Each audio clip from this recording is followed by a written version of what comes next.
Bueno, pues como está anunciado, la segunda ponencia va a tratar sobre el tema del antropoceno más en detalle, pero antes quisiera comenzar por una pregunta que me ha hecho Ángela. ¿Dónde estás? Aquí. Ángela, que me ha preguntado por una cuestión de la página 97 del libro, la edición en castellano, en la que se cita a Nordhaus y Schellenberger, dos miembros de un grupo así transhumanista, que en un libro titulado Breakthrough from the Death of Environmentalism to the Politics of Possibility dice lo siguiente: aquellos de nosotros que tenemos la suerte de tener satisfechas nuestras necesidades materiales y posmateriales más básicas no debemos sentir culpa ni vergüenza por nuestra prosperidad, libertad y privilegios, sino más bien gratitud. Mientras la culpa nos lleva a negar nuestra prosperidad, la gratitud nos inspira a compartirla. Entonces lo que me preguntaba Ángela era qué relación tenía esto con Nietzsche, que es un autor que está citado justo al comienzo, y Viveros de Castro pues se ríe un poco de esta reflexión, calificándolo como la gratitud de los ricos. Bien, la referencia a Nietzsche tiene que ver con una cierta lectura de este autor por parte de la derecha actual, que entiende que los críticos del proyecto moderno pues son una suerte de resentidos o una suerte de puritanos que no son capaces de asumir la dureza del mundo y, por supuesto, la voluntad de poder detrás de cualquier proyecto político, ético, de cualquier tipo, ¿no? Por dar un ejemplo de cultura popular que pueda ser comprensible por todos ustedes, yo mencionaría la canción que se publicó hace poco de Defcon 2 titulada Puritanismo Progre. En ese videoclip y en esa canción pues se venía a cuestionar a esta izquierda divagante, extravagante, postmarxista, ¿no? Que de alguna forma pues hace una revisión del imaginario de la pornografía y de la prostitución, y esto es calificado por buena parte de la derecha y también de la llamada izquierda rojiparda como puritanismo progre. La idea un poco es que pues la nueva izquierda habría entrado en una especie de alianza infecta con las fuerzas reaccionarias, como puede ser la Iglesia Católica, y de repente se da la circunstancia de que, o el Islam, todavía peor, de tal forma que de repente las feministas estarían a favor de cosas como el burkini o el velo islámico, etcétera, ¿no? Bajo la acusación de puritanismo progre, esta ideología, insisto, nietzscheana de derechas, según la cual cualquier intento de refrenar nuestra voluntad de poder, pues, y sobre todo la tradicional división de la sociedad en vencedores y perdedores, pues sería una forma de resentimiento, de envidia o de puritanismo en última instancia, una ideología judeocristiana que lo que no quiere tener en cuenta es la natural desigualdad de los hombres. Esa es una lectura de Nietzsche que evidentemente pues, fue muy mayoritaria durante las primeras décadas del siglo XX y estaba asociada sobre todo a su hermana, Elisabeth Förster Nietzsche, que era la gestora del Instituto Nietzsche, del archivo Nietzsche, la que recibió a Hitler con los brazos abiertos en el año 30 y algo, en su visita a ese archivo. Es la lectura evidentemente nazi de Hitler, la lectura supremacista, que entiende en términos muy literales toda la cuestión del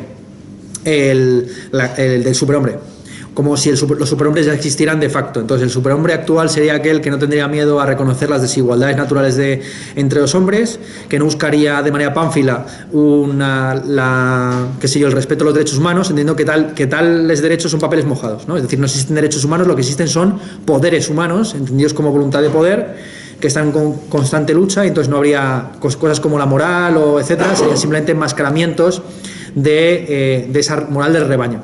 ¿Bien? Yo creo que por ahí podría ir la cosa. Entonces, cuando Nietzsche afirma que el verdadero superhombre es aquel que se enfrenta a la posibilidad de la repetición de su existencia y dice sí quiero, y que concibe siempre su vida desde un punto de vista positivo, por ahí van un poco estos autores, ¿no? Es decir, no hay que sentir remordimiento ni culpa de estar dejándonos comida en el plato pensando en los niños que mueren de hambre en África, sino que hay que tener gratitud, pero claro, una gratitud sin sujeto al que darle las gracias, ¿no? Como la gente que dice gracias Jesús por los alimentos que hemos recibido.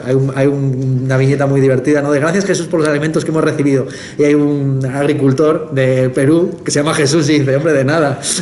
Pues entonces esa es una gratitud sin objeto, es como una especie de brindis de qué bien estamos aquí en esta circunstancia. No tenemos que sentir culpa ni remordimiento por la desigualdad natural, que es una especie de hecho que hay que reconocer y ya está. Yo por ahí iría un poco la cosa, no sé si se te ha aclarado, pues ahora te devuelvo el libro, te lo devuelvo.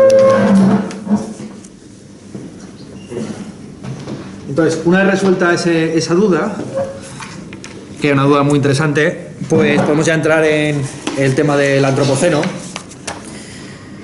El tema del antropoceno es un tema que se ha tocado en varias ocasiones en esta escuela, o por lo menos en las ramificaciones que tiene esta escuela en otras ciudades e instituciones. En el CENDEAC de Murcia, el Centro Nacional de Documentación en Arte Contemporáneo, Miguel Mesa y Enrique Nieto organizaron hace 2 años un seminario, un curso de introducción al arte contemporáneo titulado Post-Arcadia, donde precisamente entraban a analizar la disolución entre la naturaleza y la cultura y las nuevas propuestas artísticas que tienen en cuenta lo natural o cultural y que buscan esa tercera cultura de la que estuvimos hablando al comienzo y proyectada para el siglo XXI por Snow. Pues bien, en ese seminario, Post-Arcadia, en la primera edición, en el año 2017, hubo una conferencia del artista Bárbara Fluxá sobre el tema antropoceno, Gaia, Cosmos, y en la segunda, una muy interesante también, de Alfredo González Ruibal, titulada Antropoceno, Arte y Arqueología. Y yo sobre todo recomendaría la segunda, la de Alfredo González Ruibal, porque ahí sí que yo creo que se visibiliza muy bien el interés que podría tener el tema del antropoceno para la arquitectura y la arqueología, que como ya hemos dicho en la ronda de preguntas de la ponencia previa, comparten algo más que etimología.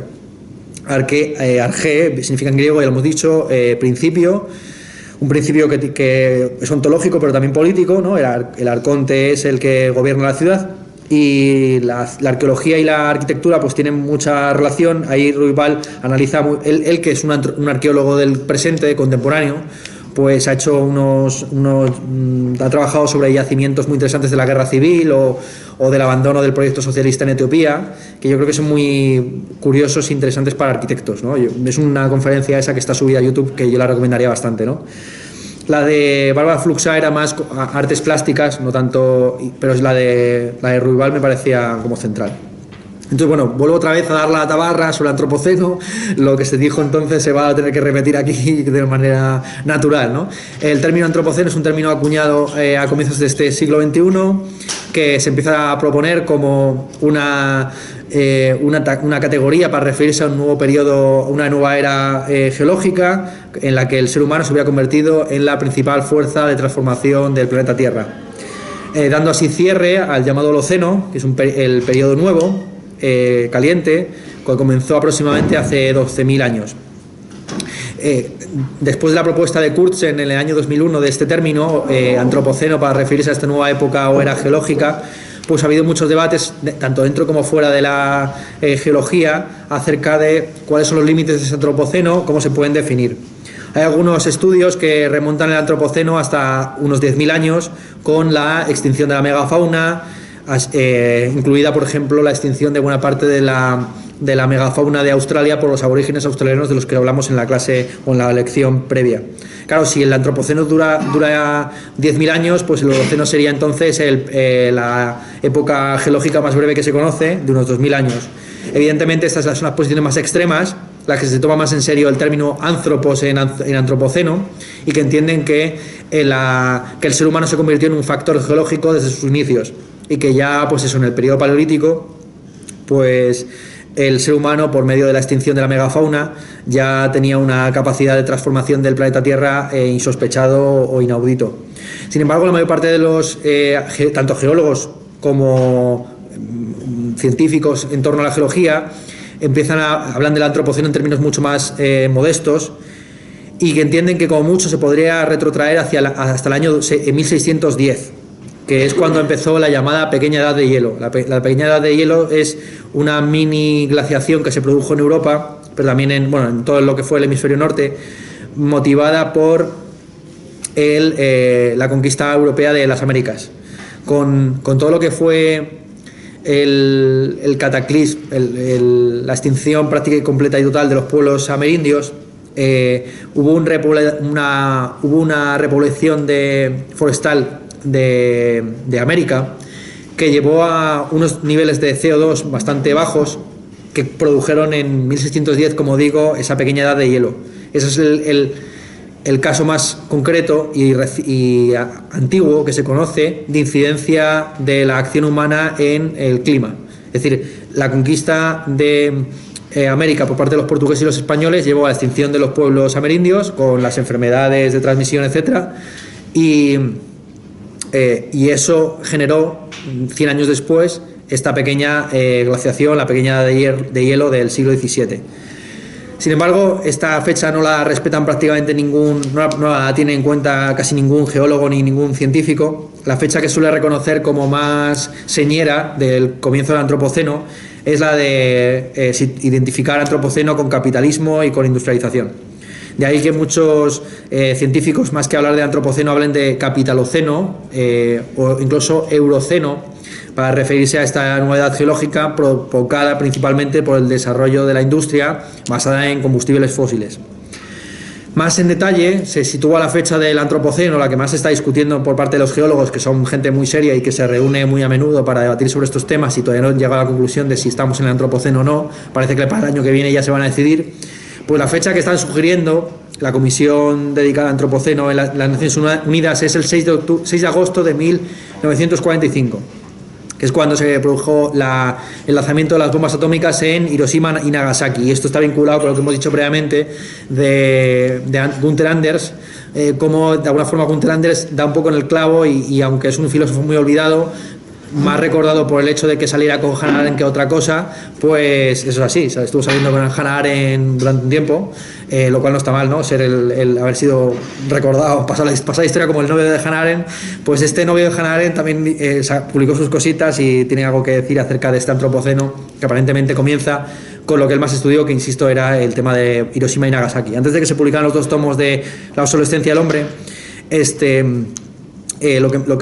la única obra que estaba disponible en castellano de Gunther Anders era un libro de cartas y conversaciones con el piloto que lanzó la primera bomba atómica, la de Hiroshima, si no recuerdo mal, y que se publicó. Era un libro tardío, él murió en el 92 y era un libro que se publicó en el 91 quizás.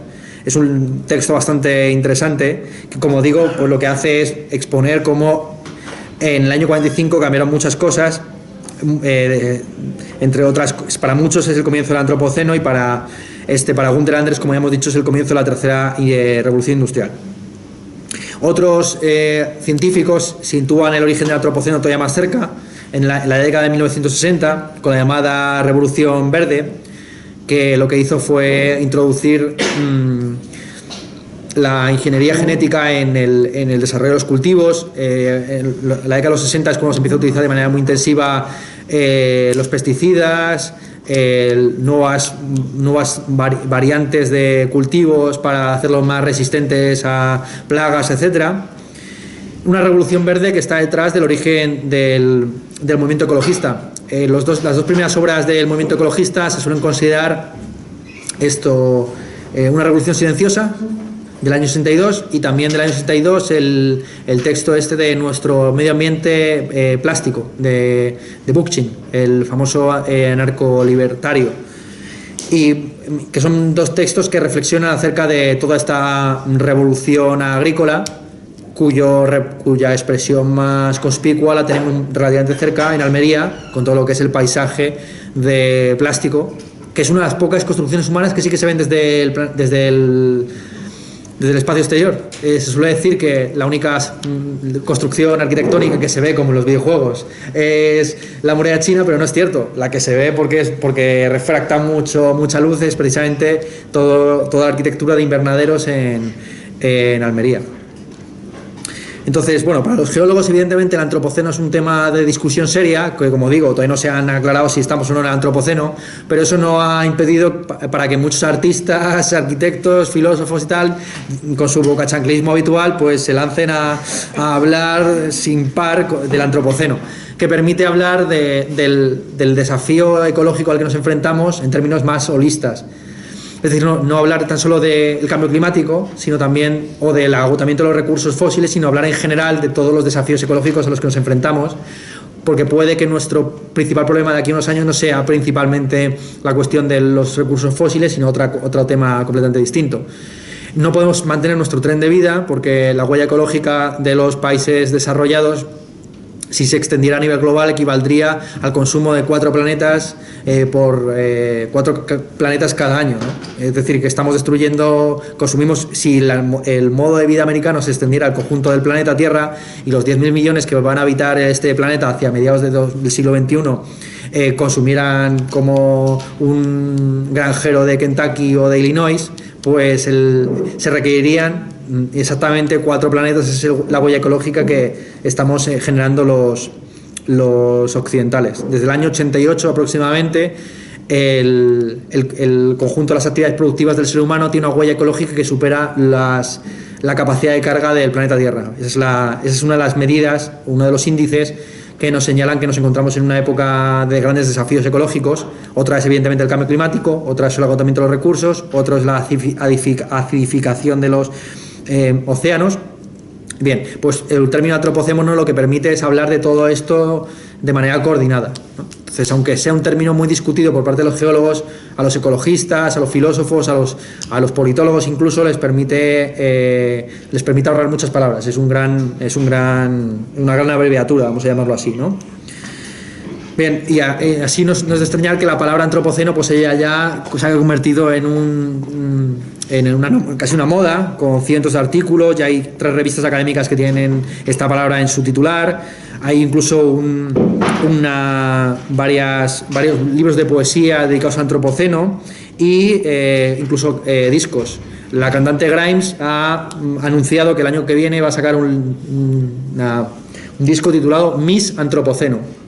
Y también un grupo de heavy metal, Cattle Decapitation, decapitación de ganado en inglés, tiene ya un álbum bastante bueno de heavy metal titulado tal cual La extinción del antropoceno. Entonces, bueno, como digo, es un tema que, aunque científicamente en términos serios geológicos no esté detallado, porque para los geólogos el tema importante es la cuestión estratigráfica, en el campo de las humanidades ha corrido mucha tinta acerca de este tema del antropoceno, que algunos, en lugar de hablar en esos términos, prefieren hablar de la sexta extinción. Ese fue el título de un libro publicado en el 2014, un panfletito de Elizabeth Kolbert, donde se hablaba en términos muy especulativos acerca de esa sexta extinción provocada por los seres humanos. Incluso se llegaba a especular acerca de un gen exterminador, de tal forma que el Homo sapiens sapiens, lejos de tener que comprenderse como un nuevo Faber, debería comprenderse como una especie de Homo destructor, un gran destructor de mundos y planetas. Aquí evidentemente nos viene a la mente el famoso pasaje del Bhagavad Gita, citado por... Esto, bueno, me ha venido ahora mismo a mí a la mente. El pasaje del Bhagavad Gita en el que Shiva le dice a Arjuna que debe cumplir con su deber y entrar en conflicto con sus propios hermanos y parientes y no preocuparse por las cuestiones morales que tengan que ver más allá del cumplimiento de su vía del guerrero. El Bhagavad Gita, como ustedes saben, es un pasaje del Mahabharata, uno de los libros más importantes del hinduismo, en el que se expone, entre otras cosas, la base de la moral del guerrero, que consiste en cumplir con el deber por encima de las consecuencias que dimanen de ese deber. Entonces, el poema en concreto lo que cuenta es las tribulaciones de Arjuna, que es un soldado que tiene que enfrentarse a toda su familia, y Shiva le dice que no se preocupe, que él tiene que cumplir con su deber independientemente de que con esa acción vaya a exterminar a todos sus familiares, conocidos e incluso amigos, ¿no? Entonces, esta frase, Shiva le explica a Arjuna cuál es la vía del guerrero, etcétera, y Arjuna, que no está convencido del todo, pues se ve persuadido finalmente cuando Shiva aparece en todo su esplendor como un destructor de mundos, ¿no? Entonces, como el todo y la parte, como la creación y la destrucción constante de la realidad, ¿no? Y hay un pasaje en concreto del Bhagavad Gita, esto de yo soy la vida y la muerte, yo soy el destructor de mundos, que fue citado por Oppenheimer en una famosa entrevista. Oppenheimer era uno de los científicos que estuvo en el proyecto de los álamos de construcción de la bomba atómica. Volvemos siempre a prácticamente los mismos temas, ¿no? Y Oppenheimer, cuando le preguntaron qué pensó cuando vio que se lanzaban las bombas atómicas sobre Hiroshima y Nagasaki, le vino a la mente el pasaje del Bhagavad Gita, de que yo soy el destructor de mundos. Y esto me ha venido a la mente ahora, es decir, es una improvisación pero que tiene mucho que ver evidentemente con el libro de Viveros de Castro y con lo que estamos hablando aquí. Para muchos el antropoceno es el triunfo del antropocentrismo, Es decir, es una categoría que sigue presa de la idea de que el ser humano es un ser privilegiado, ya no por su capacidad creadora, sino por su capacidad destructiva. Entonces sería el hacedor y deshacedor de mundos, que ya no se definiría por su creatividad, por su espontaneidad, por su racionalidad, sino por su capacidad de ir como una langosta destruyendo todo lo que vea a su paso. Esto es una posición que, como digo, ha sido exagerada por varios teóricos. El caso de Elizabeth Kolbert es muy señalado, pero también es el caso de un autor citado en el libro de Viveiros de Castro, George Monbiot. George Monbiot es el que, de hecho, acuña la expresión homo destructor para hablar de cómo el ser humano desde sus orígenes, desde el Pleistoceno, pues ya era un ser que destruía y que hacía y deshacía. El ejemplo que de hecho pone Monbiot de destrucción de ecosistemas es la colonización de Australia por parte de los aborígenes. Y volvemos otra vez constantemente a esa especie como de refutación del exotismo típico de Viveiros de Castro. Bueno, la posición, por lo tanto, la mayor parte de los teóricos del antropoceno es esta de que la civilización ya está muerta, aunque todavía no se ha dado cuenta, aunque se podría replicar aquello de Antonio Machado de los muertos que usted mata gozan de muy buena salud. Es decir, que aunque ya esté muerta o se haya dado por muerta, pues sigue generando sus efectos y creciendo al 3% del Producto Interior Bruto al año, etcétera, ¿no? Algunos, de una manera irónica, como mis amigos de Homo Belamine, prefieren hablar de grasoceno en lugar de antropoceno, entendiendo que el valor representativo de nuestra época no es el ser humano, sino que el ser humano ha sido sustituido por el Homo Belamine, por el mono vestido, y que el mono vestido contemporáneo lo que busca maximizar es el valor grasa. Y que la mayor parte de las cosas que nos rodean, desde los vídeos de YouTube hasta los bocabits y los sándwiches de la abuelita, etcétera, pues no son sino concreciones de la grasa. El valor grasa como valor supremo, maximizado por lo que ellos denominan la piscina de bolas, que es en lo que la piscina de bolas es bueno, utilizan metáforas así muy de risa realmente para hablar de realidades muy tétricas. Todo esto ha sido sistematizado en un tratado titulado Ultrarracionalismo, que va a publicarse de aquí a una semana, la editorial Delirio. Después de muchos años de espera, Ismael Crespo Amine y José Carlos Cañizares pues nos van a legar esta suerte de El Capital del siglo XXI, en el que se analiza, insisto, la economía actual no alrededor del valor trabajo que no vale nada. Como hemos visto, la mayor parte de los sistemas productivos actuales tienden a volver obsoleto el trabajo humano, y entendiendo que el sistema actual lo que hace es maximizar el valor grasa. La grasa, como saben ustedes, pues es o sea, la grasa es fuente de nutrientes, pero también es algo que tomado en demasía puede resultar cancerígeno, puede resultar... Entonces utilizar la grasa como el valor típico de nuestro tiempo y llamar a nuestro periodo como el grasoceno, pues tiene su aquel, ¿no? Aunque más sea de la broma. Entonces, bueno, hay algunos que prefieren, como digo, en lugar de hablar de antropoceno, hablar de euroceno o de tecnoceno, entendiendo que la responsabilidad del cambio climático, del agotamiento de los recursos, no tiene tanto que ver con el anthropos, sino con el desarrollo técnico de ese anthropos en continentes concretos, como es el caso de Europa, donde la tecnología se puso al servicio de la producción masiva de mercancías por medio de mercancías, o de grasa por medio de grasa. Bien. La idea que estaría por detrás del antropoceno sería, o del euroceno, sería convertir lo que ahora mismo es una realidad fáctica en una realidad normativa. Deberíamos convertirnos en responsables morales de los efectos colaterales que tienen las emisiones de CO2. Por decirlo en términos de un juego de palabras utilizado por Peter Sloterdijk, tendríamos que convertir la emisión en misión. La emisión de CO2 o de gases de efecto invernadero debería convertirse en la misión de intentar preservar el planeta Tierra, o por lo menos evitar que el cambio climático superara esos 2 grados de calentamiento, por encima de los cuales se entiende o se especula que la vida podría convertirse en bastante problemática para nuestra especie sobre el planeta Tierra. Sloterdijk, en su abordaje del antropoceno, habla de la necesidad de criticar la razón narrativa del presente. Cuando uno habla de antropoceno, lo que obliga es a revalorizar la importancia de la cronología, es decir, de ajustar la forma en la que nosotros contamos la historia para que la historia no sea simplemente una disciplina humana. Esto es importante decirlo. La historia, hasta prácticamente finales del siglo XVIII, era una disciplina que no se ocupaba principalmente del ser humano. Cuando los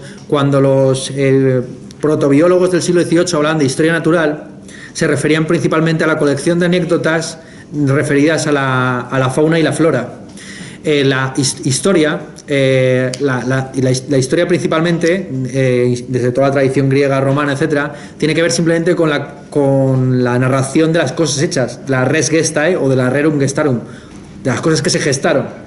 De hecho, la historia no es sino la herencia del cantar de gesta, ¿no? Las gestas que se hicieron, lo fáctico, de eso se encarga principalmente la historia. Entonces, claro, no es hasta el siglo XVIII que se dice que el ser humano no tiene naturaleza, sino que tiene historia, que la historia se convierte en una disciplina puramente humanística. Hasta entonces, como digo, la historia era algo, y se hablaba de historia natural, de historia divina, etcétera, para referirse a una serie de fenómenos que no tenían que ver con las humanidades, o por lo menos con el ser humano entendido de una manera muy reductiva, ¿no?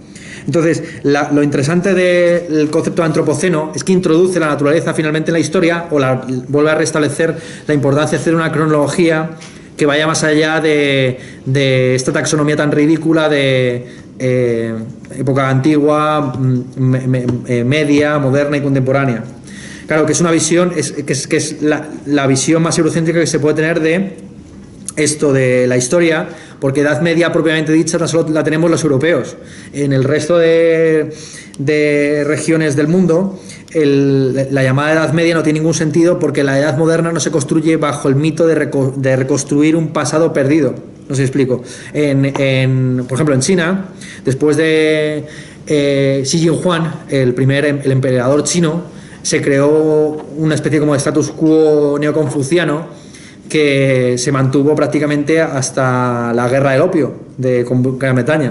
De tal forma que hay una continuidad entre la época clásica o antigua y la época moderna que no lleva a esta dialéctica tan típica de Europa entre los modernos y los antiguos, de la cual participa Viveros de Castro. Cuando Viveros de Castro azuza la guerra civil entre los humanos y los terrícolas, o entre los modernos y los silvestres o salvajes, a lo que está apelando a ese tropo histórico que debíamos superar, la idea de que pues que la modernidad supondría un corte respecto de un pasado, se defina en términos teológicos o como uno quiera, ¿no? Es decir, entender que y eso es una construcción historiográfica típicamente occidental, ¿no? Entender que hay una diferencia clave entre los antiguos y los modernos, es una querella que viene de toda la vida, la querella entre los antiguos y los modernos, la querella entre los bohemios o los románticos y los ilustrados, en fin. Vale, entonces lo que plantea Sloterdijk es que frente a esas concepciones de la historia, la idea de antropoceno nos obliga a construir una narración de la humanidad distinta, y por lo tanto que es necesaria una crítica de la razón narrativa y que nos obliga a construir una nueva metanarrativa. Así, Sloterdijk está subrayando de alguna forma cómo el concepto de antropoceno obliga a superar el posmodernismo. Si el posmodernismo se entiende como la crisis de los grandes metarrelatos, no hay mayor metarrelato que entender que hay una especie de cambio climático o de agotamiento de los recursos producido por la especie en su conjunto. Es decir, el antropoceno se podría entender como el gran metarrelato del siglo XXI, ¿no? Un metarrelato que además tiene un basamento científico, a diferencia de los otros metarrelatos en pugna, como podría ser el Islam principalmente, ¿no? Siempre se entendió que la crisis de los metarrelatos occidentales ilustrados, el liberalismo y el marxismo, lo que dejaba era a la religión como la monopolizadora de ese tipo de grandes construcciones historiográficas. Pues bien, el antropoceno vuelve a poner en el centro de la construcción historiográfica a las ciencias y a los movimientos sociales que tienen como objetivo la preservación del planeta Tierra. Lo que habría que criticar a juicio Sloterdijk de esta nueva dialéctica o racionalidad narrativa es la idea de apocalipsis. Claro, apocalipsis significa en griego revelación. La apocalipsis la entiende Sloterdijk principalmente como la reconstrucción del pasado respecto de un presente que ya sea como definitivo. Claro, ese presente siempre se suele proyectar hacia el futuro. Es decir, la literatura apocalíptica lo que hace es juzgar el presente como el pretérito del futuro. Es decir, ya contemplar nuestro momento actual como un periodo histórico que va a conducir de manera necesaria al fin de los tiempos. Entonces, desde ese punto de vista oracular que es el fin del mundo necesario e inevitable, se juzga y se evalúa el presente. Podemos decir que la literatura apocalíptica siempre ha entendido que la distopía era algo real y que desde esa distopía ya real y en marcha se podía cuestionar precisamente las prácticas del presente. Los apocalípticos han planteado siempre un mundo indeseable, futuro, que sea por necesario para evitarlo, justamente. Es decir, sea por necesario para convertirlo en contingente, podremos decirlo así. Esa es la forma en la que tradicionalmente se llevan a cabo las profecías apocalípticas, es decir, se busca la revelación de cuáles son los defectos que se ven corregir en el presente para no llegar a un futuro que se da por necesario si seguimos así.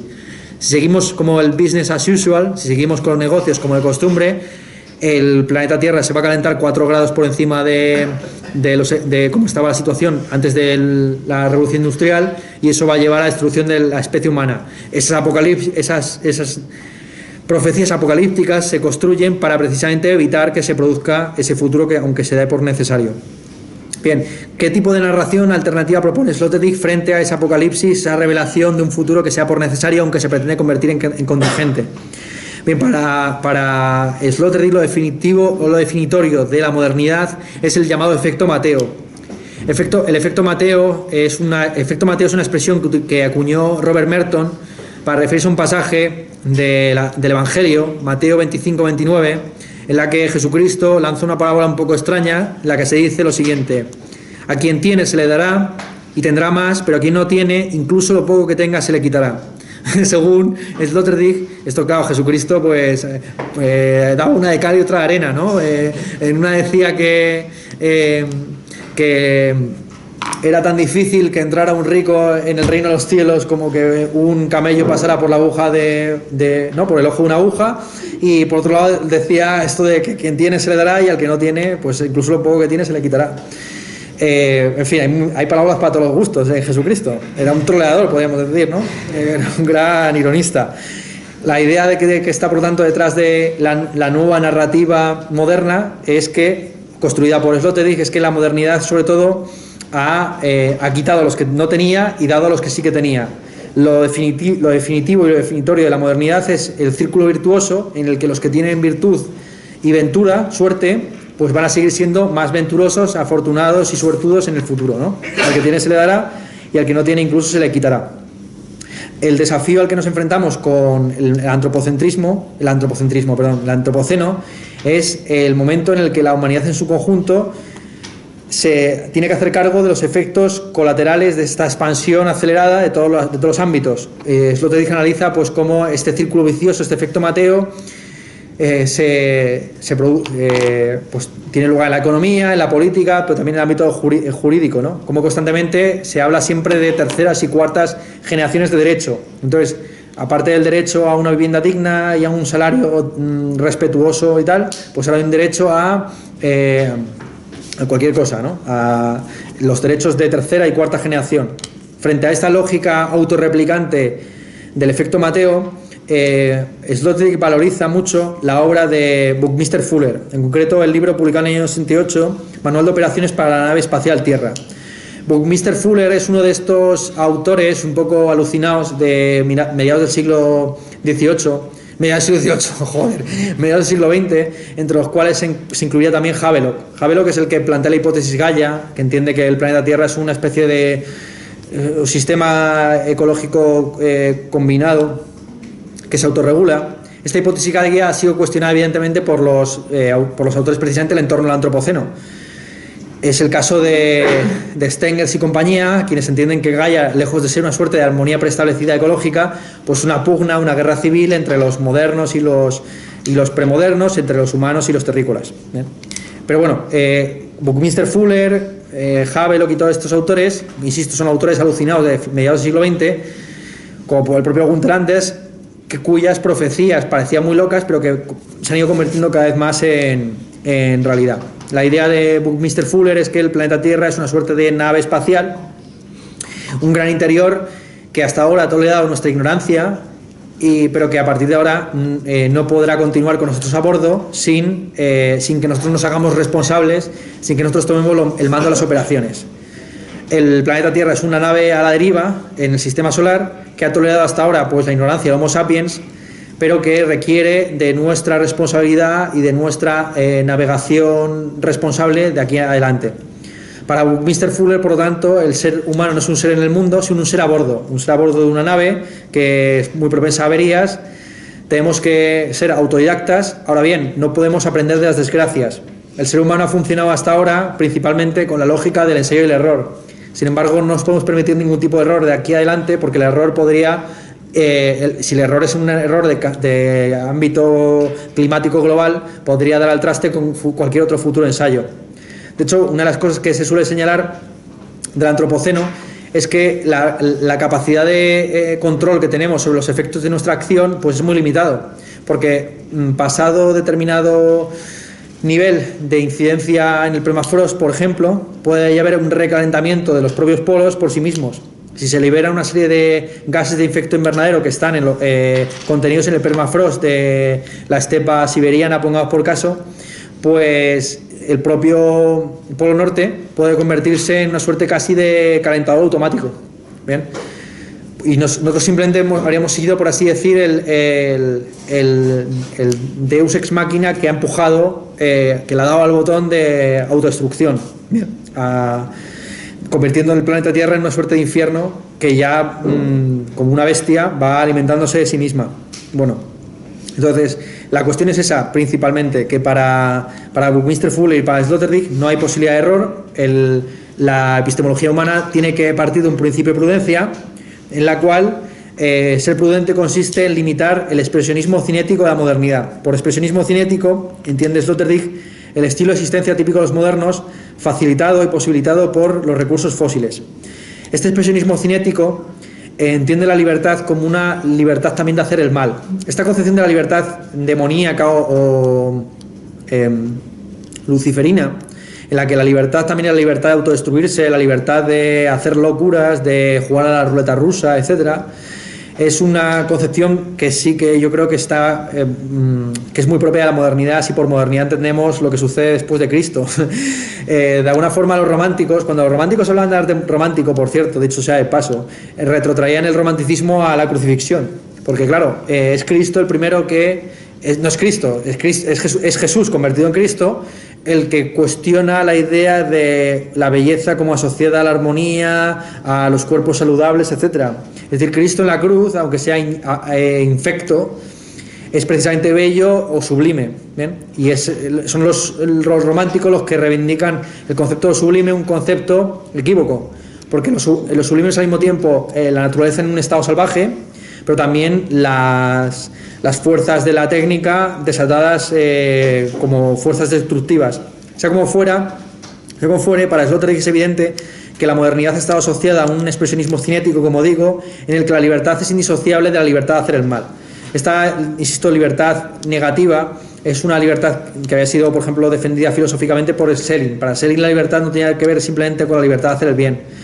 Para los antiguos, para los clásicos, es evidente que nadie hace el mal a sabiendas. Este es un lema del socratismo clásico, ¿no? Incluso los criminales están llevando a cabo cursos de acción que conducen a un bien aparente o particular. El ladrón no roba por el puro placer de robar, sino que roba porque tiene hambre o porque tiene necesidad, ¿no? Frente a esa justificación, ese relativismo socrático, podríamos decir, en el que todo el mundo hace el bien, nadie hace el mal a sabiendas, la concepción de la libertad típica de los modernos es la posibilidad de convertir la autodestrucción del ser humano en un proyecto estético. El ejemplo que pone Sloterdijk de construcción literaria que habla de esa autodestrucción de la humanidad por sí misma es Vuelta al fin del mundo en 80 días, de Julio Verne. Los que han leído la obra sabrán que al final de la peripecia de Phileas Fogg, el capitán del Nautilus, tiene que utilizar los muebles de la propia nave para alimentar las calderas del mismo. Al quedarse sin recursos fósiles a la mano, el capitán de esa nave que lleva a cabo una vuelta al mundo en 80 días se ve obligado a quemar el interior del planeta, de la nave. Y lo que viene a subrayar Sloterdijk, que a mí me parece muy valioso, es que en parte el ser humano lo que está haciendo al seguir con el business as usual es algo parecido a lo de Phileas Fogg, es decir, utilizar como combustible el propio interior de esta meganave llamado planeta Tierra. Bien. Y esto es algo que, como ya he dicho, se remonta a los modernos. Novalis, por ejemplo, es uno de los primeros románticos que critica la destrucción de la naturaleza por parte del desarrollo industrial en Alemania. Pero él era de profesión ingeniero de minas, si no recuerdo mal. Y además de poetizar la naturaleza en estado salvaje, o la luna, etcétera, Novalis también poetizó acerca del molino que se muele a sí mismo. Un molino autodestructivo que a día de hoy pues, ha convertido en la economía global que todos conocemos. ¿Bien? La idea, por lo tanto, que está por detrás de esta idea de la tecnosfera o del tecnoceno es que la esfera terrestre en su totalidad se ha convertido en este gran interior en el que nosotros tenemos que hacernos cargo de las consecuencias de nuestras acciones como podamos. Lejos de ser... así se invierten todas las metáforas típicas del humanismo. Para el humanismo, el ser humano es una suerte de microcosmos, ¿no? Es una especie de universo a pequeña escala. Pues bien, deberíamos pensar más bien al revés, deberíamos pensar más bien el planeta Tierra como un macro interior. Esa es un poco la lectura invertida de las metáforas humanistas que ofrece Sloterdijk y también Mr. Fuller, es decir, el planeta Tierra como una nave en su conjunto. Y aquí yo creo que es donde pueden engarzar mejor toda la cuestión del antropoceno con precisamente la disciplina arquitectónica. Es decir, entender el planeta Tierra como un gran edificio, como un macro interior, a ser en el que nosotros tampoco tenemos una potestad absoluta de construcción. Es decir, que más bien la arquitectura, en lugar de construir inmuebles, lo que está por fuera de ese macro interior, sería un constructor de muebles, de cosas móviles dentro de ese gran interior, de esa gran nave Tierra.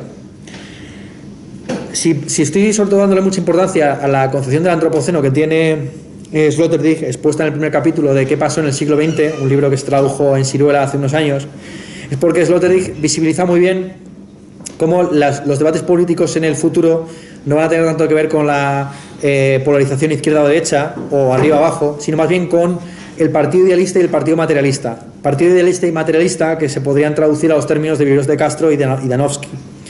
El partido idealista sería el defensor de una nueva forma de humildad, de un pensamiento lento, del diálogo con el pensamiento salvaje, etcétera, frente al materialismo, que lo que se basaría sobre todo en el dictum spinozista de nadie sabe lo que puede un cuerpo. Como se puede ver aquí, el debate entre idealistas y materialistas es un debate intradelesiano. Deleuze fue el que sobre todo subrayó las interpretaciones más delirantes de ese pasaje de la ética de Spinoza, es en el que Spinoza dice que nadie sabe lo que puede un cuerpo, es decir, que traducido a términos ecológicos, nadie sabe lo que puede el planeta Tierra. A día de hoy parece que estamos condenados al fin del mundo, pero eso es pero esa visión es una visión muy errada, es una visión que no se da cuenta de la posibilidad de invención tecnológica al futuro. La mayor parte de los materialistas a día de hoy confían en que los ingenios humanos en un futuro X pues lleguen a dar con la solución del cambio climático por medio del capitalismo verde o lo que sea. ¿Bien? Entonces, por un lado tenemos esta suerte de calvinismo ecológico, y regresamos al comienzo de la exposición, en la pregunta de Ángela, ¿no? Por un lado tendríamos este puritanismo progre, que busca la autoculpabilización del ser humano, el cambio climático es culpa mía, es una máxima culpa del ser humano, ¿no? Como se reza en las iglesias también católicas.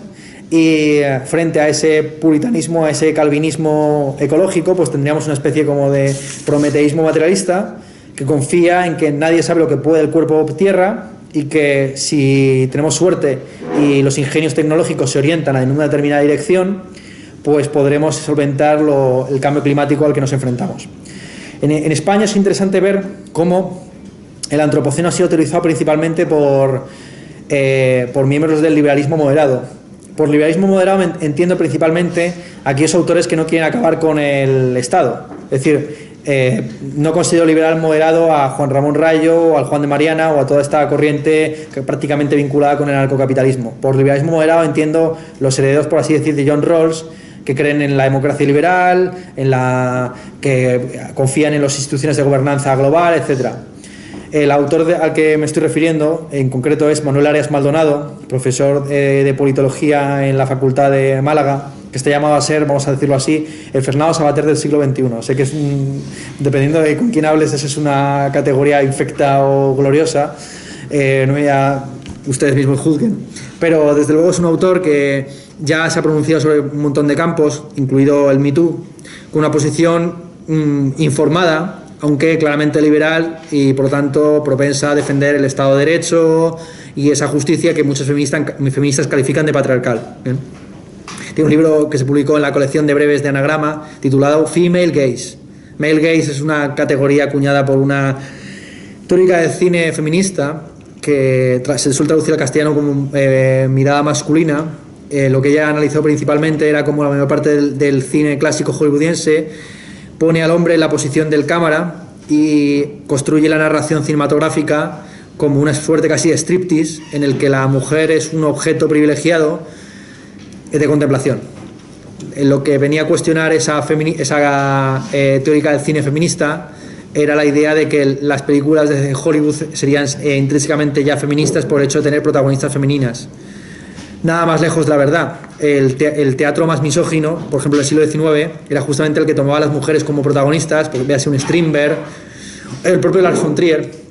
Lars von Trier utiliza muchos protagonistas femeninos, pero a la manera típica de los daneses, suecos, etcétera, que consiste en poner a la mujer como protagonista, pero siempre bajo la figura de la loca de los gatos o la loca del pueblo, la loca del coño, ¿no?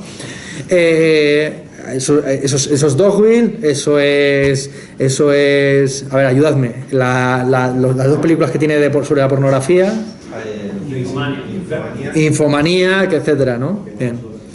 Entonces, bueno, lo que hace Manuel Arias Maldonado en Female Gaze es darle un poco la vuelta a esa crítica del cine hollywoodiense y ver cuáles serían los sesgos de la mirada femenina o feminista proyectada sobre el mundo actualmente.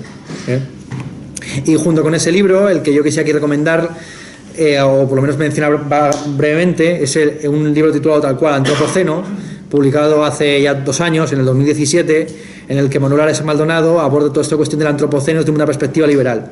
Es decir, confiando en que es posible un capitalismo verde, entendiendo que no se puede vender nunca al electorado la posibilidad del decrecimiento, que una austeridad de izquierdas es inviable, que el único que se atrevió a decir algo parecido fue, por ejemplo, Anguita en España, y así le fue.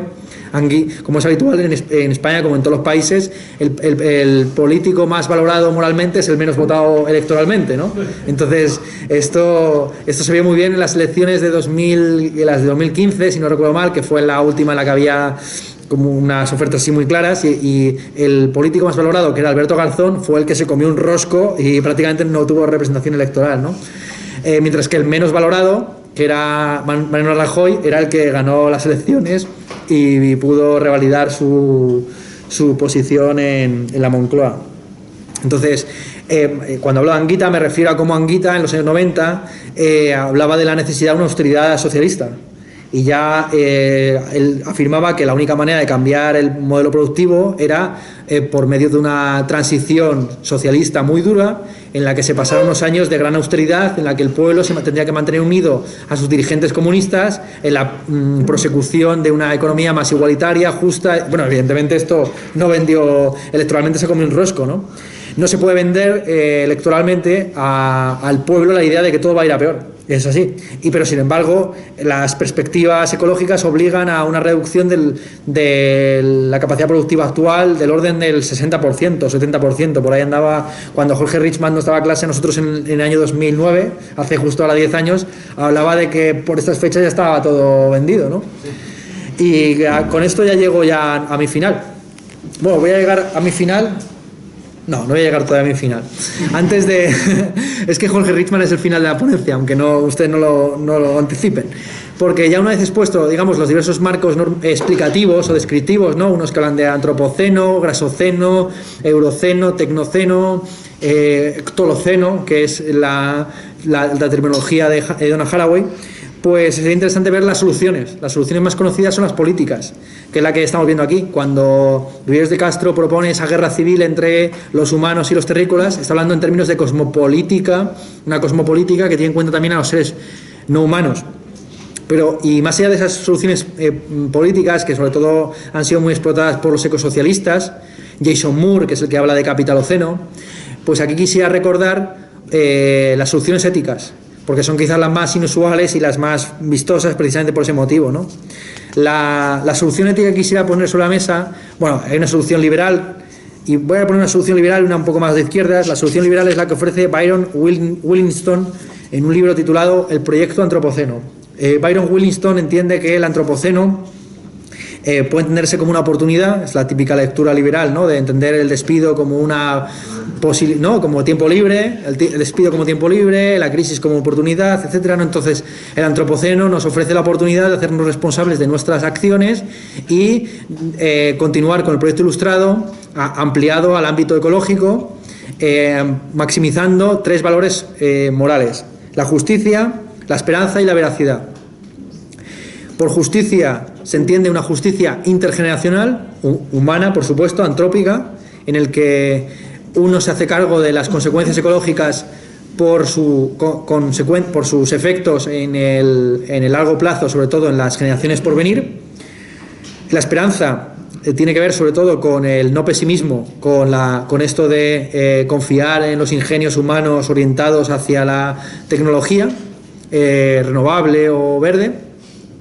Y la veracidad tiene que ver con el combate a la pseudociencia. Es decir, para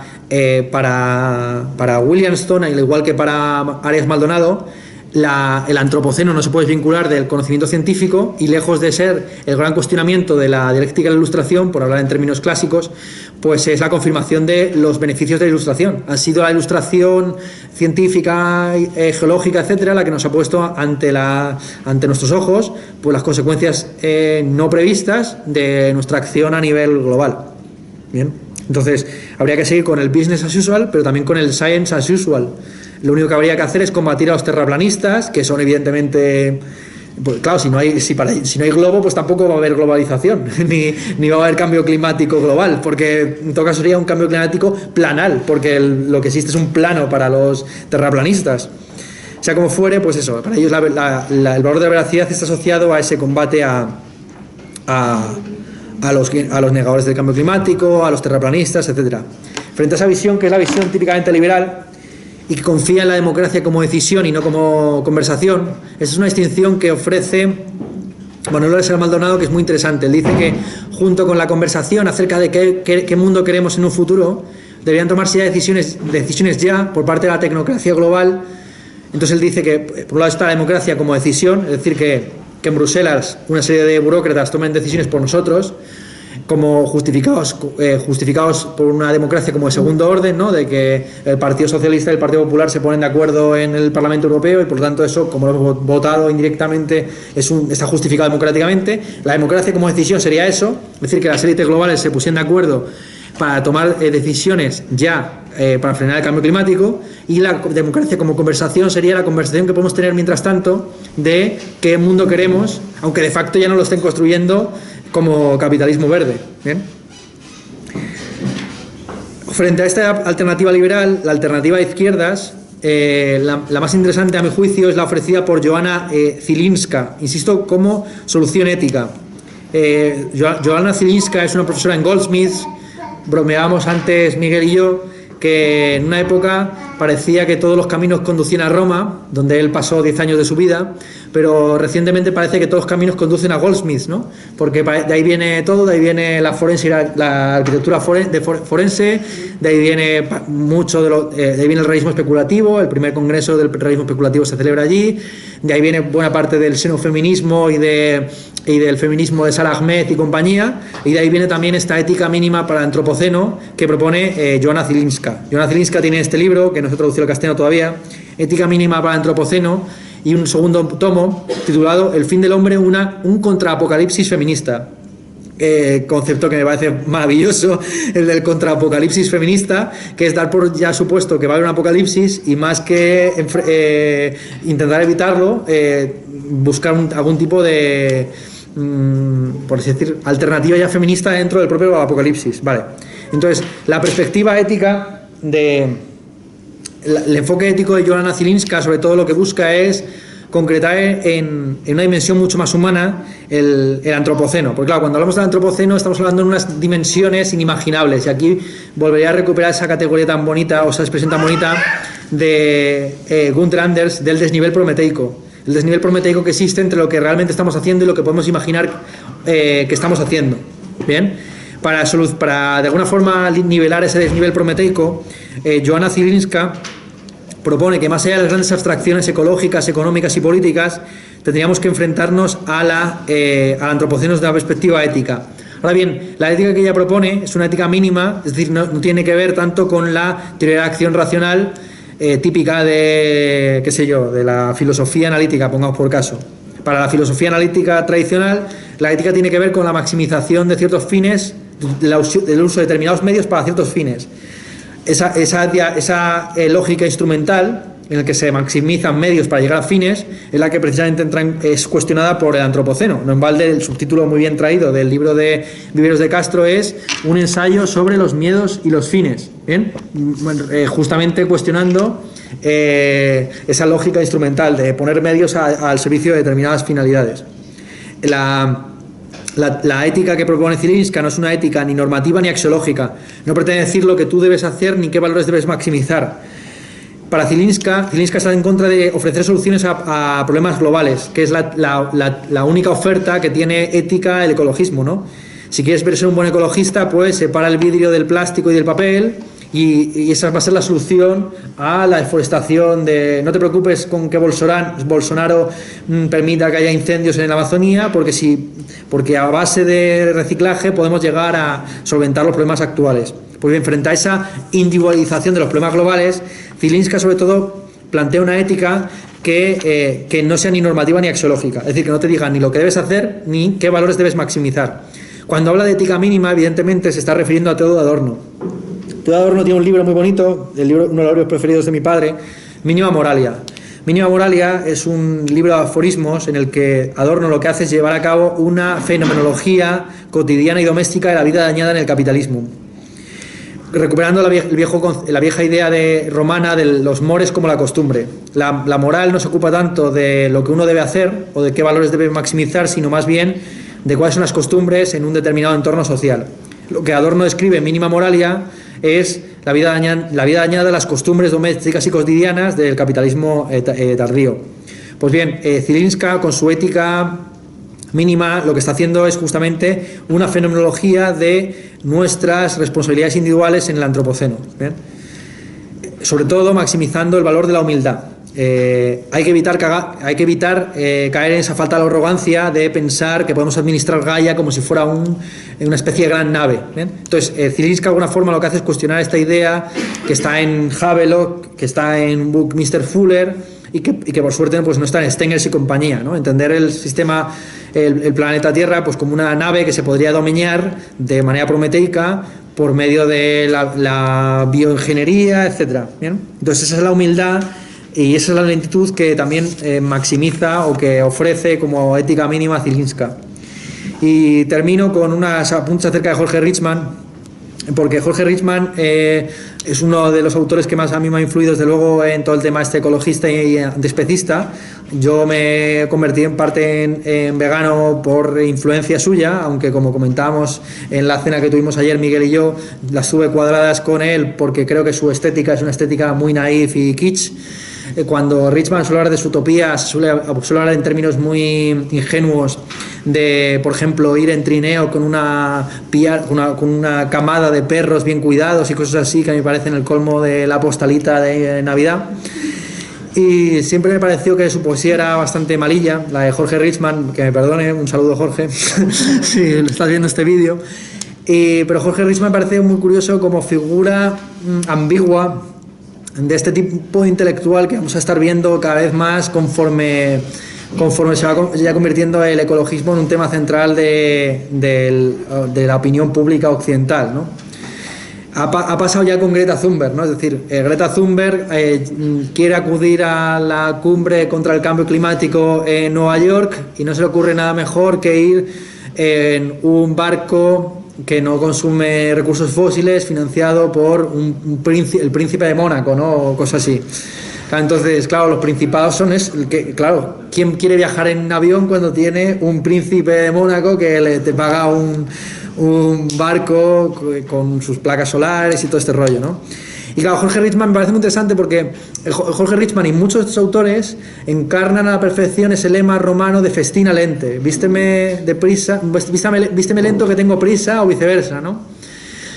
Porque al mismo tiempo que abogan o promueven la lentitud, el consumir menos, el vivir mejor con menos y tal, de repente resulta que son turbofilósofos. Es decir, Jorge Richman puede publicar fácilmente 4 libros al año, ¿no? 4 o 5 libros al año, y está dando tropecientas conferencias por todos lados y viajando en AVE o en avión para dar sus charlas contra el cambio climático, ¿no? Entonces hay una ambigüedad ahí curiosa e interesante de que tenemos que darnos prisa a la hora de ralentizarnos. Es como es una cosa perversa, pero que realmente revela la genuina contradicción de nuestros días. Es decir, tenemos que apresurarnos en ralentizarnos. Así de crudo lo diría, ¿no? Estamos llegando tarde a transformar la realidad. Incluso para muchos de estos autores, la posibilidad del cambio no hay alternativa. Es decir, para Jorge Richman, tal y como me lo explicaba en 2009, el conjunto de la Organización de Naciones Unidas debía ponerse de acuerdo para atajar el clima hacia 2015. Entonces, claro, yo le pregunté en 2016, bueno, Jorge, tú ya, una vez que se ha pasado esta línea roja, supongo que estarás fumando puros, conduciendo Cadillacs, ¿no? O sea, es decir, si no hay futuro, pues ya, gózatelo, ¿sabes? Y claro, y sin embargo, él sigue ahí insistiendo en la importancia de abogar por la lentitud, pero al mismo tiempo como desde la turbofilosofía, ¿no? Y con eso quisiera terminar. Es decir, cómo hay una... Ya está, es que no tengo nada más que decir. Muchas gracias.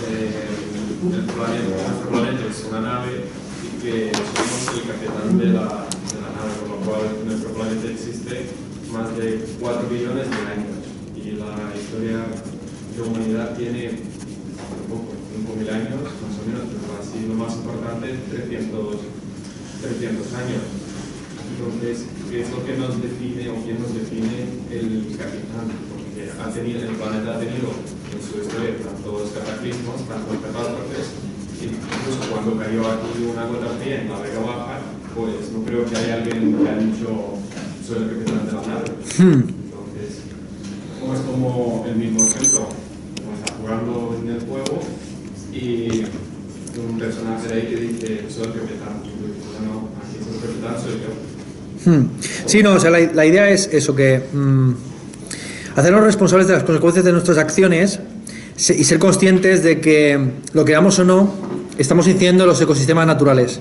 Es una posición típicamente, de hecho, como es sabido, el antiespecismo y el ecologismo se llevan a matar, porque el ecologismo lo que busca es maximizar la biodiversidad o la homeostasis de un ecosistema, ¿no? Y por lo tanto no tiene ningún problema en introducir especies de depredadoras en lugares donde, por ejemplo, las cabras se pueden convertir en una plaga, ¿no? Entonces así se reintrodujo el lobo en la Sierra de Madrid para controlar la sobrepoblación de cabras. Pues bien, frente a esa perspectiva ecológica, ¿no?, donde lo importante es mantener una biodiversidad y una homeostasis entre las especies, el antiespecismo lo que valora es la utilidad y el placer de los individuos concretos. Algunos antiespecistas proponen incluso exterminar a todos los carnívoros, porque los carnívoros, para poder sobrevivir, tienen que generar malestar ajeno, por la vía de la caza y la depredación. El argumento que ofrecen los antiespecistas con su proyecto antiecológico, es decir, lo queramos o no, estamos incidiendo en los ecosistemas naturales. No podemos pretender que existe algo así como una naturaleza prístina no intervenida por el ser humano. Otra cosa es que seamos capaces de controlar los efectos de nuestras acciones. La posición epistemológica tradicional del siglo XX es que no tenemos ni zorra idea de lo que sucede, y que es una fatal arrogancia pretender lo contrario. Fatal arrogancia es el título que le dio Friedrich Hayek a un libro en el que criticaba a aquellos economistas y historiadores que pretendían predecir el futuro de la economía y la historia. Frente al historicismo típicamente marxista, que pone una fecha de función al capital.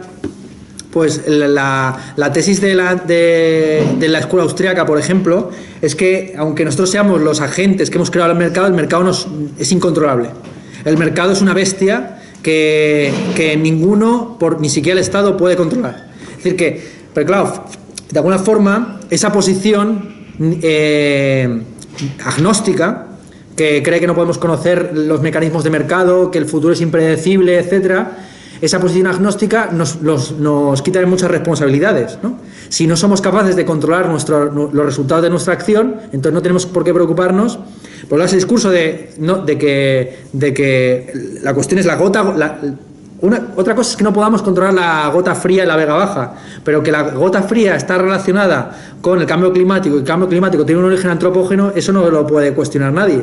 Lo que sí que... el problema es que hay muchos epistemólogos que, a fuerza de ser súper rigurosos, quieren hasta cuestionar la evidencia de que el origen del cambio climático es la acción humana.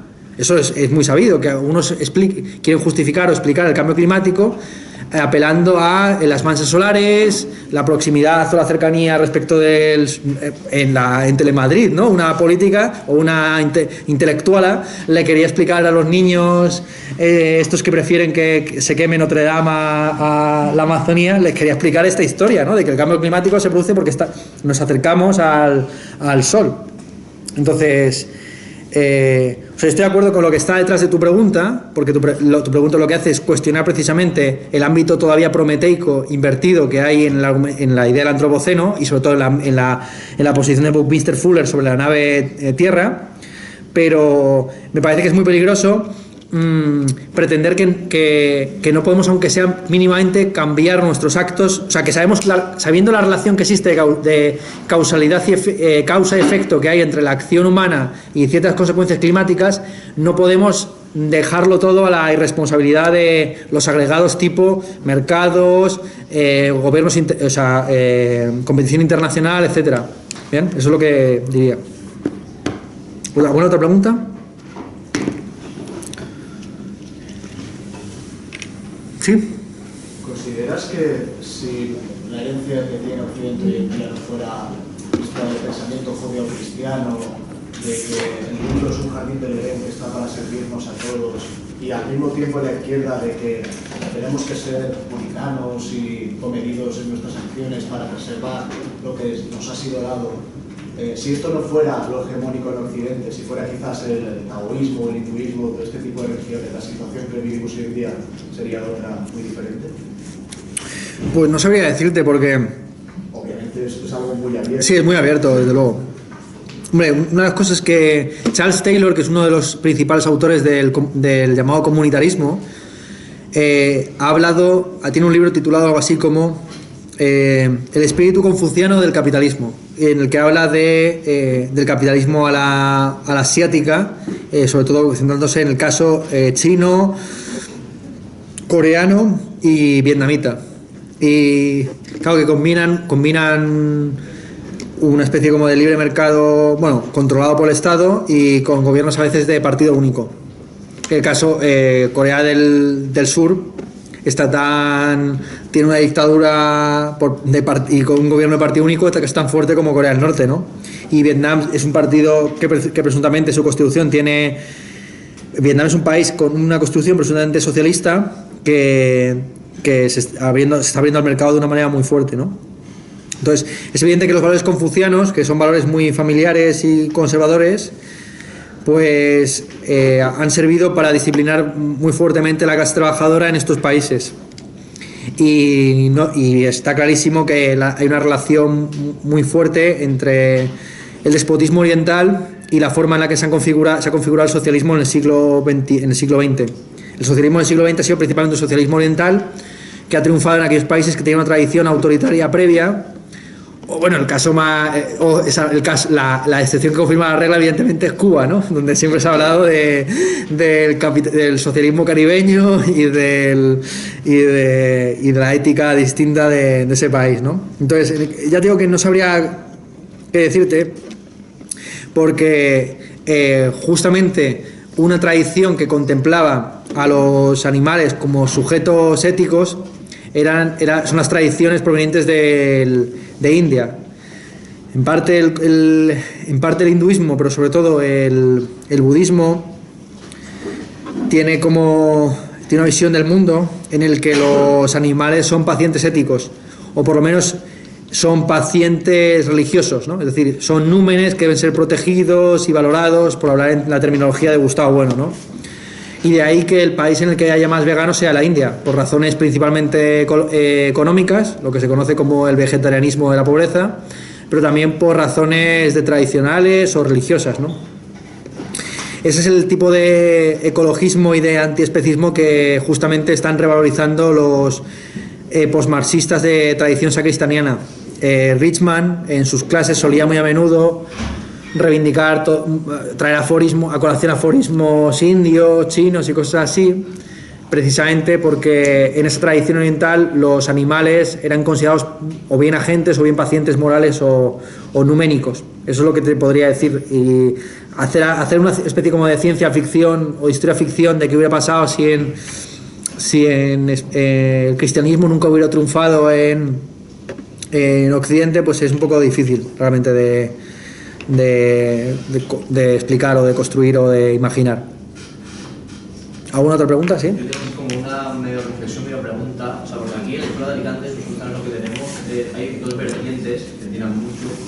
Es una, aquella que, digamos, defiende la arquitectura que materializa previa al legado moderno, y luego la que la mayoría de nosotros o nosotras estamos intentando como agenciarnos es aquella arquitectura que coordina, ¿no? Aquella que coge o abre el abanico de posibilidades, que coge, digamos, cosas externas, a veces medibles, a veces no medibles, o que son intuitivas, como para regenerar o hacer una nueva arquitectura. Yeah. El problema que viene es, por ejemplo, el tema de que la ecología, ¿no?, llega a la naturaleza, luego tú llegas a la naturaleza y esa binomio naturaleza-cultura. Entonces, como que nos cuesta mucho definir realmente al final qué es la arquitectura que se está poniendo en práctica en ciertas situaciones. Yo creo que en clase salía como un gráfico muy guay que ponía como el transhumanismo extremo y el transhumanismo suave, ¿no? En un lado estaba el Bruno Latour y en el otro lado estaba el realismo especulativo. Entonces, claro, en el lado del transhumanismo, digamos, extremo, está aquella arquitectura que materializa, o sea, lo que era previo al legado moderno, esa arquitectura orientada a los objetos. Y entonces, en la parte, digamos,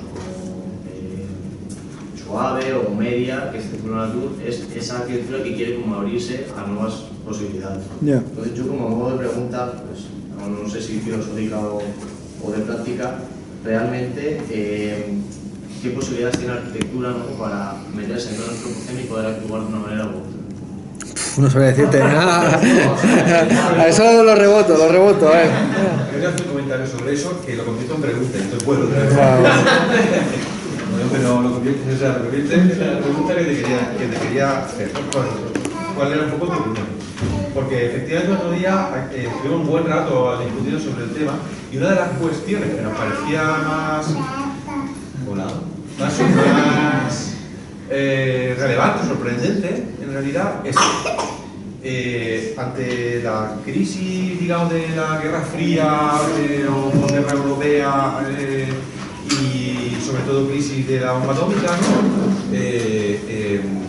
O sea, la respuesta arquitectónica paralela o equivalente a la de Gunther Anders, pues puede ser un Fuller o donde va, digamos, o lo que de algún modo Sloterdijk pues reivindica, en esa posición de piloto de la Eso nave, es. ¿no? Y yo, digamos que asocio esas posiciones al trauma de la bomba, digamos, ¿no? Sí, Básicamente. sí. O los traumas sumados del momento. En cambio, ante el trauma del antropoceno, que también lo es, ¿no? O si quieres la bestia del clima, o lo que sea, lo distintas sumas de traumas, ¿no? Nosotros lo que aparece como figura en la Gaia Stengers, ¿no? que en Melancolía, en el libro, también es una imagen muy brillante. El propio planeta, que es Gaia, ¿no?, que viene contra sí misma, ¿no?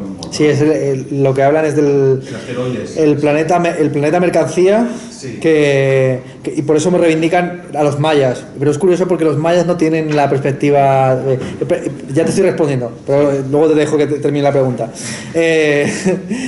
esa visión está muy bien planteada en el libro, es decir, cómo ellos reivindican sobre todo la tradición maya, porque los mayas ya han sufrido el fin del mundo 2 veces. Cuando se produjo el colapso de su civilización en el siglo X y posteriormente en el 15-16 con la llegada de los europeos, ¿no? Y esa es la metáfora que utilizan de el choque del planeta mercancía llevado por los europeos a Abya-Yala se llama, ¿no? Bueno, ya sabes que hay muchas, han intentado crearse expresiones para referirse a América que no tengan esta palabra, que al final lo que hace es referencia a un cartógrafo italiano, ¿no?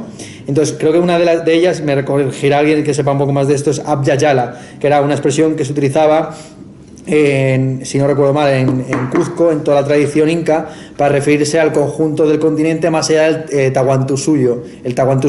Bueno, me estoy pronunciando fatal y los comentarios de YouTube van a estar llenos de gente que, claro, como tiene Google a la mano, pues puede trolearme, ¿vale? Pero Tahuantinsuyo, así es como se pronuncia, era la expresión que utilizaban para referirse al conjunto de los pueblos incas. Bien, igual que los mexicas hablaban de Anáhuac.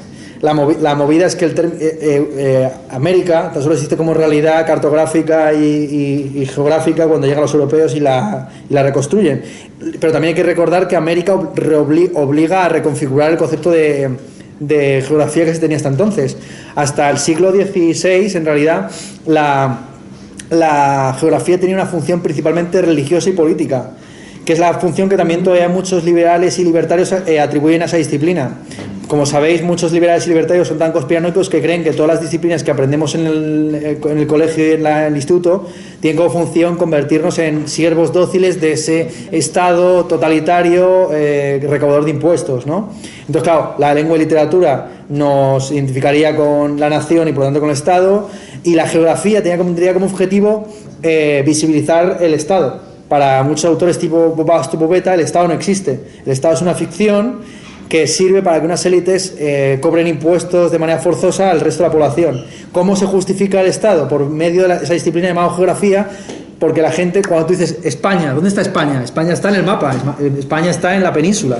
Claro, hasta el descubrimiento de América, los mapas no se utilizaban para orientarse cartográficamente, navalmente. Los mapas que había, por ejemplo, de la cristiandad, lo que tenían un componente alegórico, casi místico, en el que se buscaba dividir el planeta Tierra en las 3 grandes continentes, África, Europa, Asia, creando la imagen de una cruz. El Mediterráneo sería el travesaño y el mar, el rojo está, ¿no? El mar rojo sería, y el mar rojo y luego el negro sería el palo. ¿Bien? Entonces, es con la llegada de los europeos a América que se reconfigura por completo la disciplina de la geografía y la geografía pasa a ser una disciplina servicial al servicio de la expansión naval. Claro, y una transformación de la representación del mundo paralela al redescubrimiento o al uso de la perspectiva en el Renacimiento italiano. Esas son las 2 grandes transformaciones visuales de la Edad Moderna. Los mapas de los portugueses, de los españoles, ¿no? Y los cuadros del Renacimiento italiano, ¿no? Sí. Y Abya-Yala es la expresión que se utiliza un poco para pensar la posibilidad, lo que hubiera sido una posibilidad de construcción continental indígena. Claro, los incas y los mexicas no tenían conciencia de vivir en América, porque de hecho no llegaban a entrar en contacto, ni siquiera entre ellos, ¿no? Y la gracia hubiera sido eso, que hubiera pasado si esos 2 potencias regionales hubieran entrado en una dinámica de competencia similar a la que tuvo el Imperio Romano con los persas o China con India.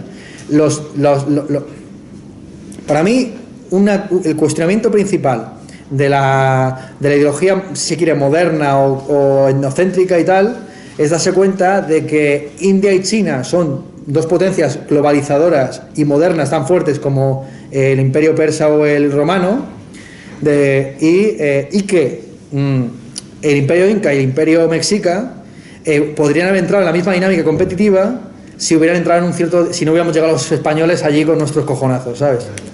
Eso es. ¿Y vas a preguntar aparte de esto? Sí.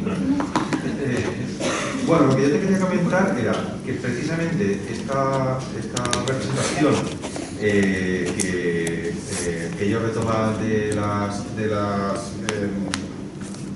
tradición amerindia, en este caso, ¿no? Da lugar, digamos, a unas arquitecturas como, yo diría, como de mediación, como arquitectura, como, a ver, ¿cómo llamarlo? Como de escala pequeña. Por ejemplo, en el caso de la película, ellos hablan del tipi, ¿no? Del tipi que no vale para nada en realidad, pero que trata de alguna manera de establecer una mediación entre la colisión, entre el asteroide que va a colisionar y el mundo este de lo cotidiano, etcétera, en el que ellos viven, digamos, esperando la llegada, ¿no?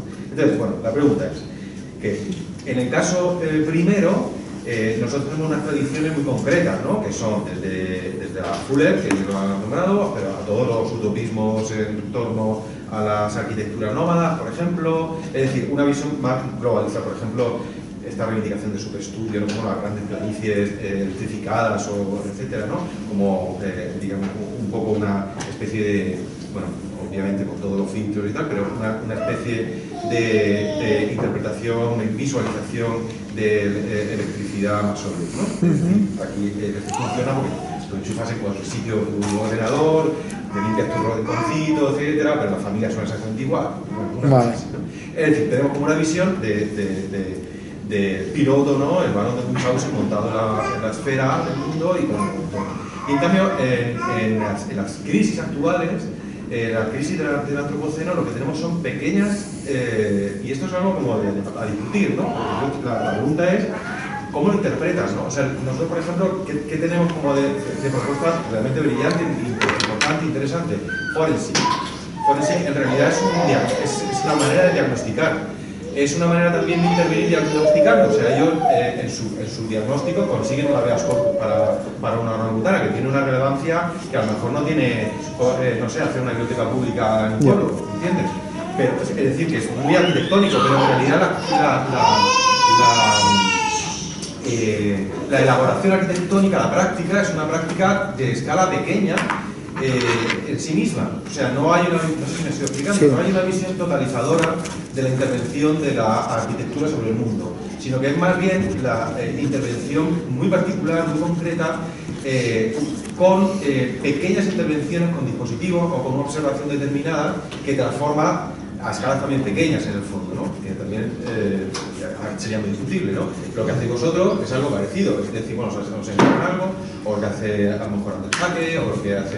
Es decir, bueno, voy a pensar en por qué, en cuál es, en qué importancia tiene la gestión del agua de Deer River en Nueva York y cuál ha sido toda su genealogía y su historia, y hoy en día qué es.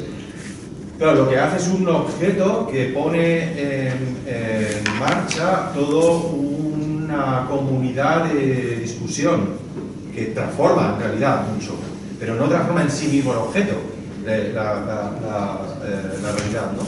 No sé si lo he contado como yo claro que yo quería, pero era algo así. Sí, no, más lo relaciono mucho con el comienzo de la conferencia, cuando hablé de González Ruibal.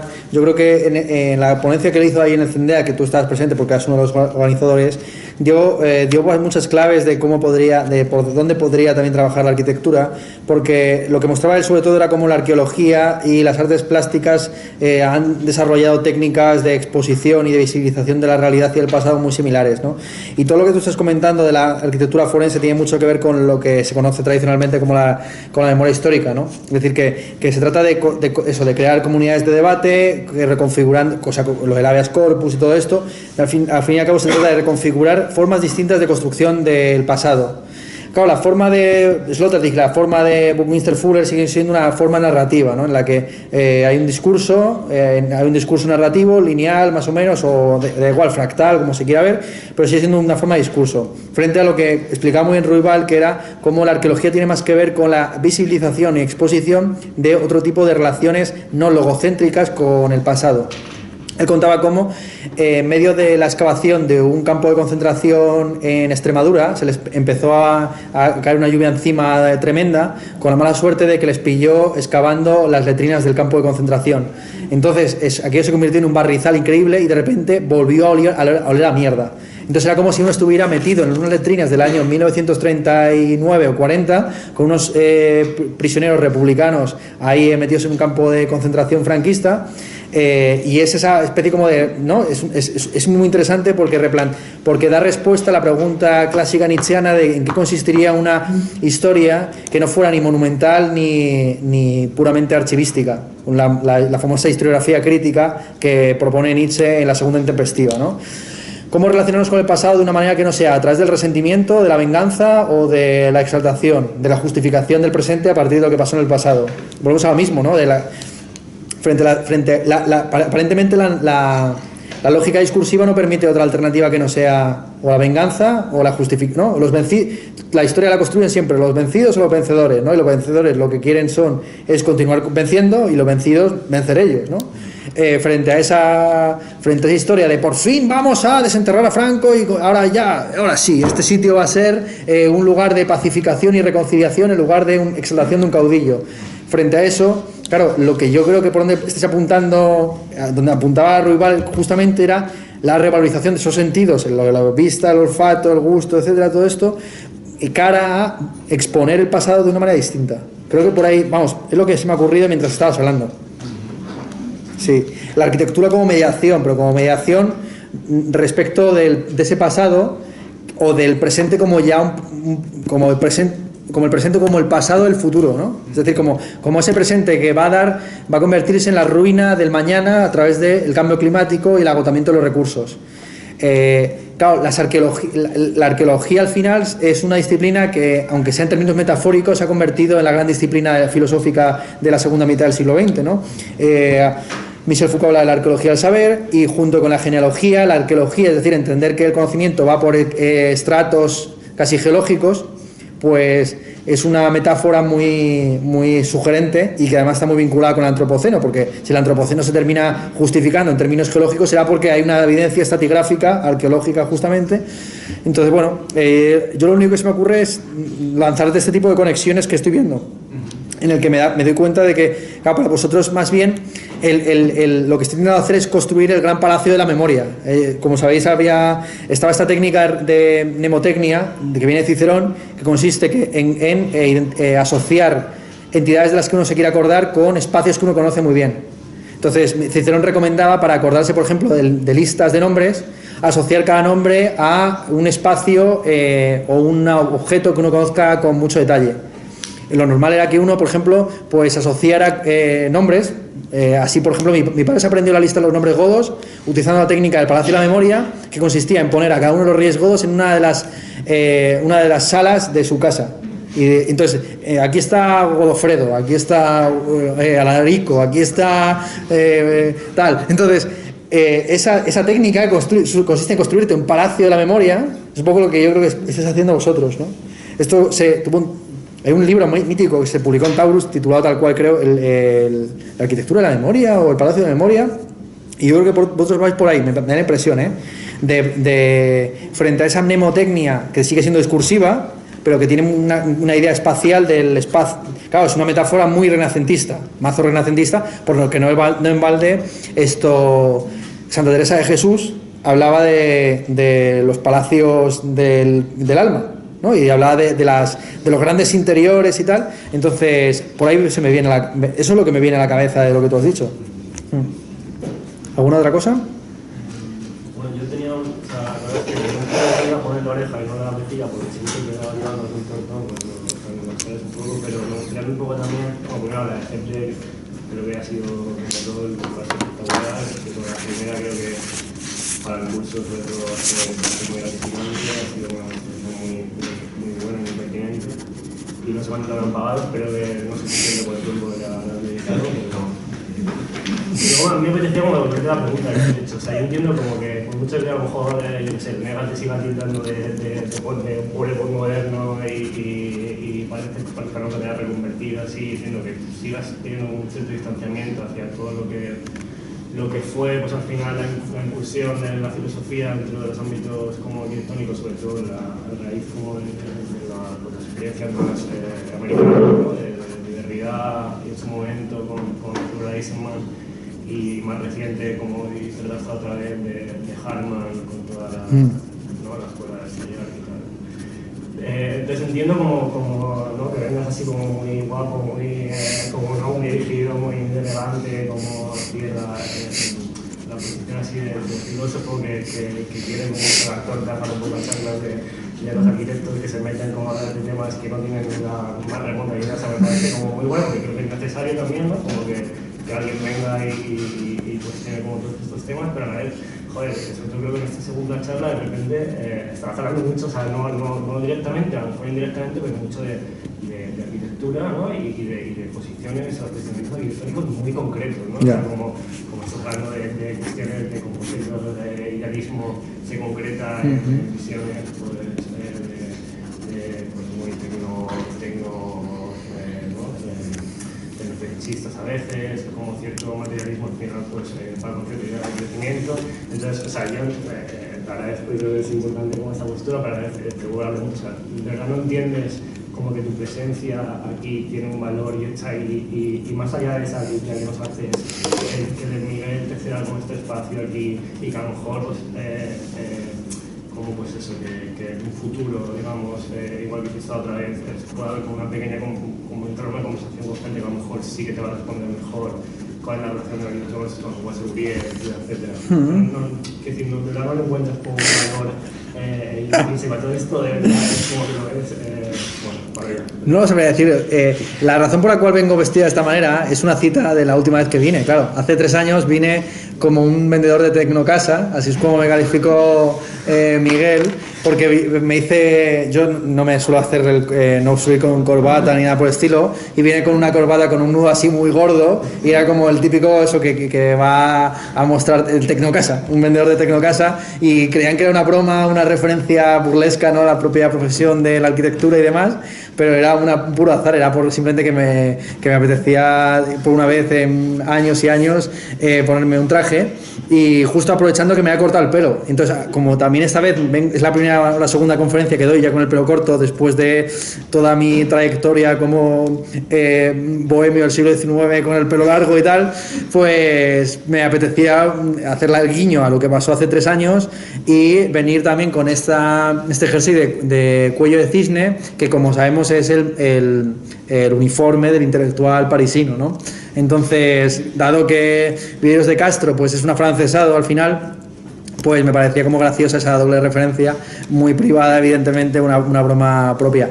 En cuanto a lo que me has preguntado de si veo algún valor en lo que he hecho, pues la verdad es que no, pero bueno, o sea, es que no debo ser yo el que lo valore. Hace mucho tiempo que no me preocupo en darle valor a lo que hago, es decir, simplemente lo hago y ya la gente verá qué utilidad o rendimiento le saca, ¿sabes? Yo hablo, la filosofía en muchas ocasiones consiste en hablar por hablar, es decir, en llenar un espacio que hay que llenar, un tiempo que hay que llenar, que yo creo que ya se está acabando, y uno lo rellena a lo mejor que puede, intenta que el valor de sus palabras sea mayor que el silencio que ocupa, pero no está uno seguro de ello, desde luego.